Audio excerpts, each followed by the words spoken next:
Hi, my name is Tommy Roos, Business Unit Manager at Martech in association with SDT Ultrasound Solutions.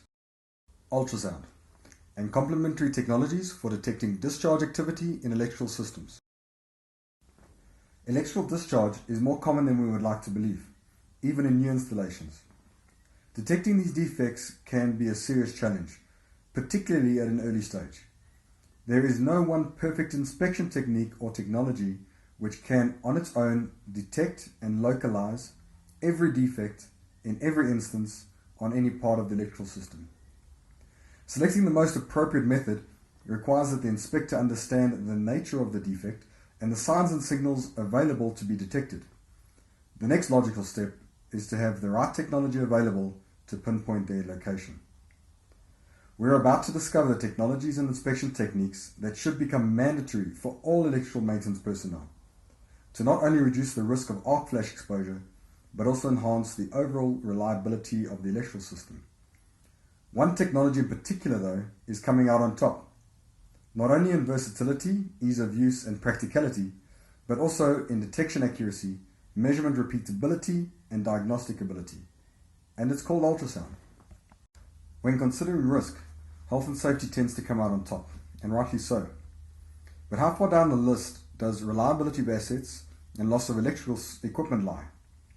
One thing we know for sure is that they all lead to downtime, costly legal exercises, and ultimately lost profit.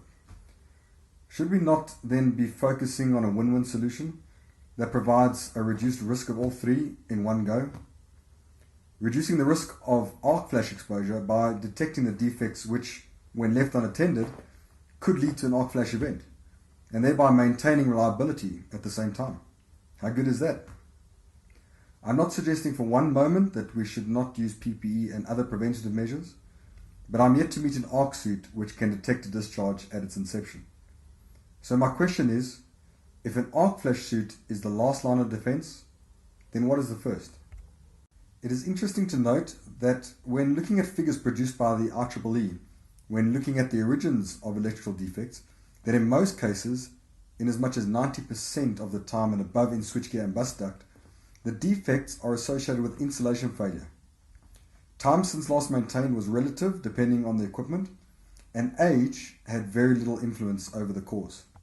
This points to the fact that 80% of failures are not due to aging and are mostly associated with poor or problems related to the insulation, the ingress of water, cracked insulators, and quite often poor installation from poor workmanship. Only around 20% was related to aging, but also considered new installations, unpredictable events, and ignorance. So installing a 33 kV cable on an 11 kV circuit, for example, which has been seen. So, why ultrasound? Well, to understand the answer to that, we need to first look more closely at electrical discharge. What they are, what causes them, and how they behave. So I'll revisit this question at a later stage. We generally speak of partial discharge and arcing. However, they can both be broken down further into subsets, where partial discharge, or PD, is an atomic reaction which, due to the movement of electrons, ionizes the air molecules at locations of high stress. This ionization phenomenon splits the oxygen molecule to form ozone and nitrous oxides, which in their normal state are generally harmless, but when mixed with water vapor, like in the air, become corrosive. Ever walked into a substation and noticed the smell of ozone? This is usually the first indicator to the presence of PD. Corona is a type of partial discharge, where the discharge is into air with no insulation between the conductors. The most common example of corona is found on transmission lines, in which the corona can often be heard even in the audible range of frequencies when the voltage is high enough. Corona is influenced by humidity levels, however, it generates a lower amplitude discharge in high humidity areas, which is contrary to what was initially thought. Water in the air captures some of the free electrons, which would otherwise initiate the discharge. Bear in mind that this is the absolute amount of moisture in the air, so number of water molecules per meter cube that matters, not the relative humidity. Tracking is another form of partial discharge. It is the flow of electricity over an interface of different insulation materials, most commonly involving a solid type insulation. If it is present on the surface of an insulator contaminated with hygroscopic dust, then increased moisture or humidity can reduce the insulation resistance on the surface and enhance the tracking type discharge. By implication then, one way of distinguishing between corona and tracking type PD is to check whether there is a positive or negative correlation with absolute moisture content in the air. Another fact contrary to popular belief is that partial discharge, corona and tracking do not generate any noticeable change in temperature below 240 kV. One thing we do know with certainty though is that they are often precursors to fires, explosions and catastrophic failure of electrical plant. Partial discharge will only begin to show up at around 4.4 kV, so any low voltage inspections for PD would be a waste of time. Arcing, however, can obviously occur at very low voltages. Arcing, and in some instances partial arcing, is the flow of electricity through the air from one conductor to another object which conducts electricity. It is a rapid expansion of gas, causes fires and explosions, is extremely violent, generates extreme temperatures, and thereby the rapid destruction of all connected equipment, and the odd human being caught in its path. To understand which technology or inspection technique is the best to use on a particular piece of electrical equipment, or in search of a particular defect, we need to know the signs and signals generated and made available for detection by an inspector with the correct tool and appropriate training. This table breaks it down into the more typical methods. So as previously mentioned, PD generates ozone, which produces an unmistakable smell. Visual evidence is sometimes available, but this is obviously not a reliable method. Partial discharge generates sound throughout the frequency spectrum, but generates a particularly clear, unmistakable signal in the ultrasound range. It generates electromagnetic radiation, which then opens up the possibility of detection with a number of other technologies. But once again, does not generate radiant heat, meaning thermography would lead to misdiagnosis.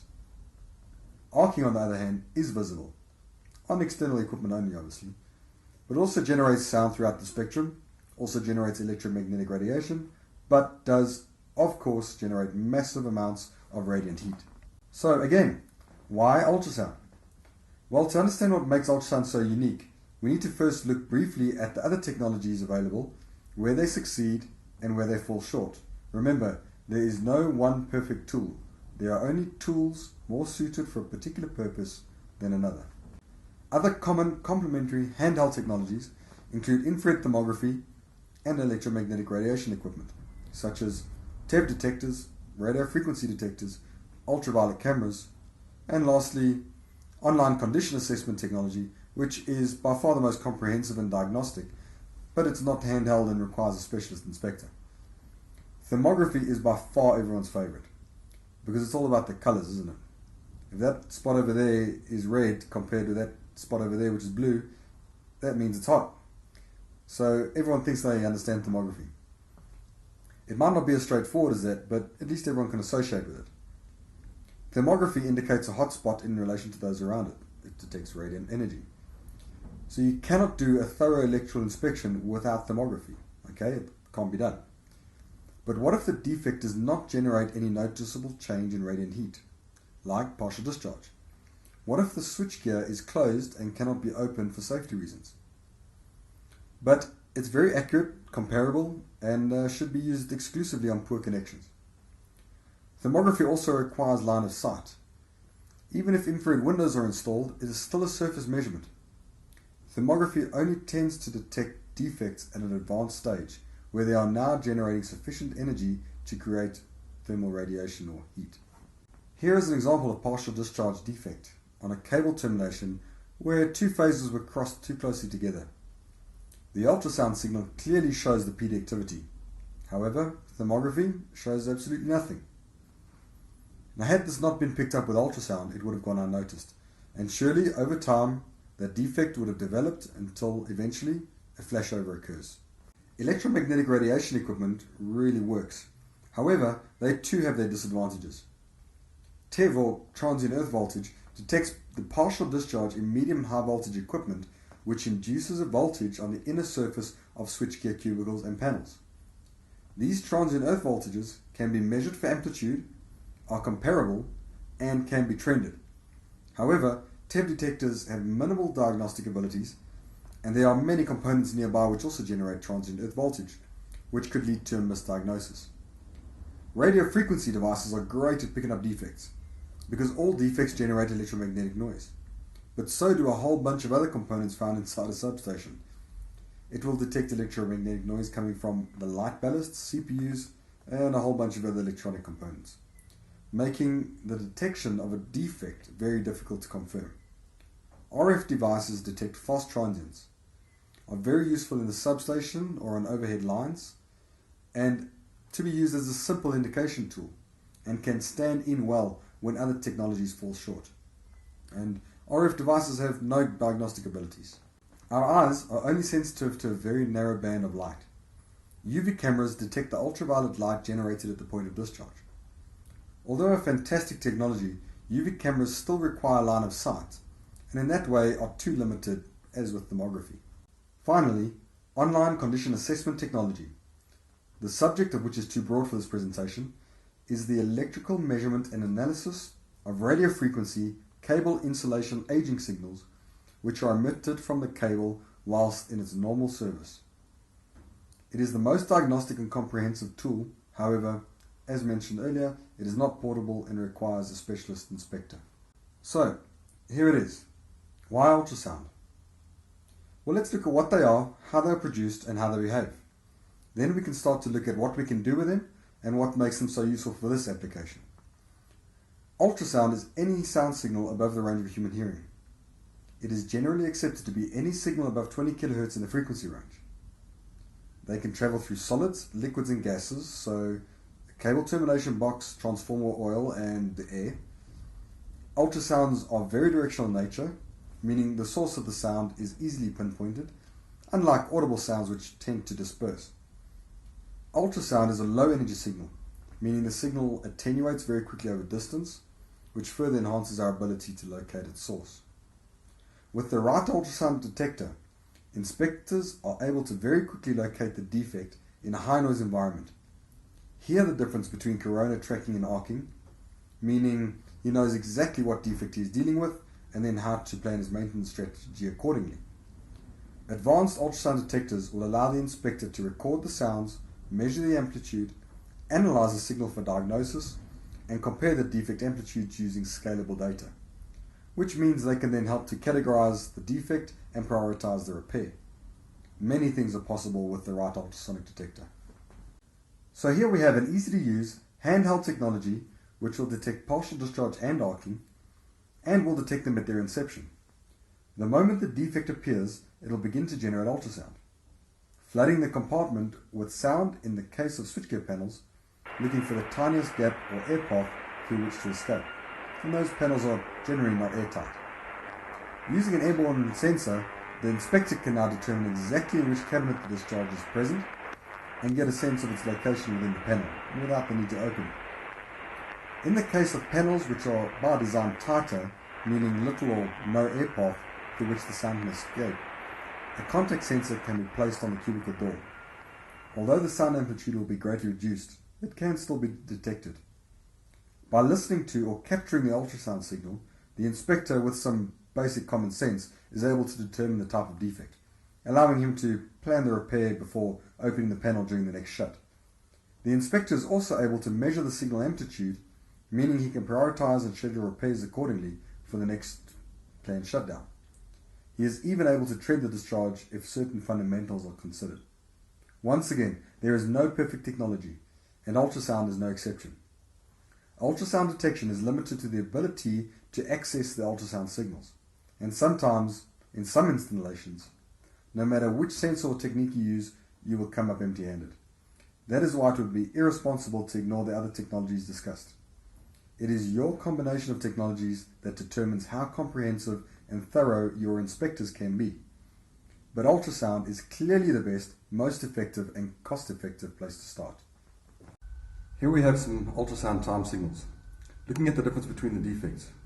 The time signals have not been scaled in relation to each other, so I do not assume that the amplitude of all the defects are the same. I will now play the sound clips from the top and work my way down. First the left and then the right. Notice the difference in sound characteristics. They can easily be told apart with a bit of experience. Partial discharge.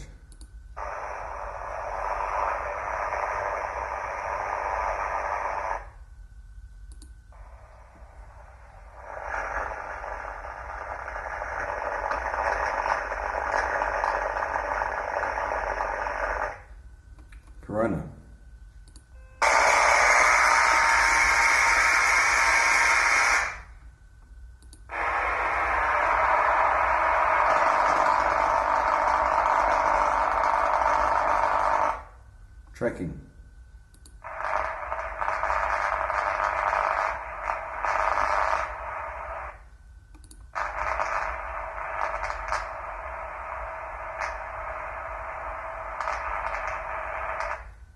Arcing.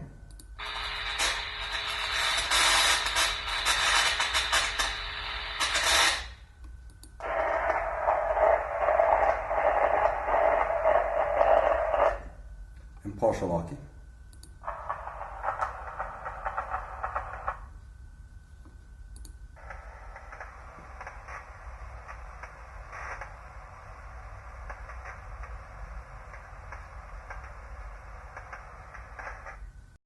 The applications for ultrasound are huge. It's perhaps not the best technology to pick up discharge transformers. There are some more suited to the task, but ultrasound does provide a quick indication of conditions and can detect the presence of discharge.